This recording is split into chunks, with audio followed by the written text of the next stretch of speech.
Coimbatore city, Thudiyalur, Periyanaickenpalayam, Karamadai, Mettupalayam, Sirumugai, Pollachi மற்றும் கேரளாவில் இடம், வீடு வாங்க, விற்க அணுகவும் JSR real estate, GN mills, Coimbatore.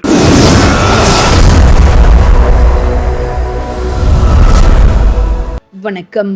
Kovai Periyanaickenpalayam பகுதியில் அமைந்துள்ள யுனைடெட் கல்வி நிறுவனங்களின் அங்கமான யுனைடெட் மருந்தியல் கல்லூரி மற்றும் இந்திய மருந்தியல் சங்கம் ஆகியோர் இணைந்து 64வது தேசிய மருந்தியல் வாரம் 2026 கொண்டாடினர். அதற்காக கோவை துடியலூர் பேருந்து நிறுத்தம் அருகே கல்லூரி மாணவ மாணவிகள் மற்றும் ஆசிரியர்கள் கலந்து கொண்ட சமூகத்தில் நஞ்சாக இருக்கும் போதைப் பொருட்களுக்கு எதிர்ப்பு தெரிவித்து பொது விழிப்புணர்வு பேரணி நடைபெற்றது. யுனைடெட் கல்வி நிறுவனங்களின் நிறுவனர் மற்றும் தலைவர் பொறியாளர் சண்முகம் ஆலோசனைப்படி நடைபெற்ற இந்த பேரணியை Thudiyalur police inspector Thavasiyappan, sub inspector Ruban Raj Prakash ஆகியோர் கொடியசைத்து தொடங்கி வைத்தனர். கல்லூரி கல்வி இயக்குனர் சிவகுமார் தலைமை வகித்தார். கல்லூரி முதல்வர் டாக்டர் அழகர் ராஜா முன்னிலை வகித்தார்.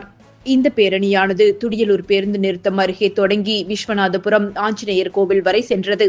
பேரணியில் கலந்து கொண்ட மாணவ மாணவிகள் போதைப் பொருட்களுக்கு எதிர்ப்பு தெரிவித்து எழுதப்பட்ட பதாகைகளை தங்கள் கைகளில் ஏந்தி கோஷங்களை எழுப்பியவாறு சென்றனர்.